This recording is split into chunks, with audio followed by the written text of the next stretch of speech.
ડભોઈ નગરપાલિકાના સ્વચ્છતા અભિયાન સ્વચ્છતા હી સેવાને ચાડી ખાતી તસવીરો સામે આવી છે। ડભોઈ નગરના અનેક વિસ્તારોની અંદર કચરાના ઢગલા જોવા મળ્યા છે।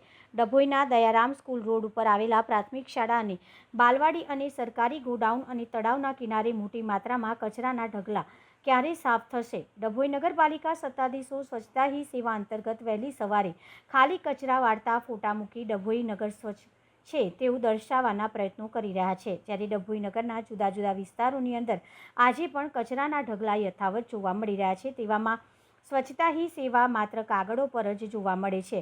અભિયાન અંતર્ગત ડભોઈને સ્વચ્છ અને સુંદર ક્યારે બનાવવામાં આવશે?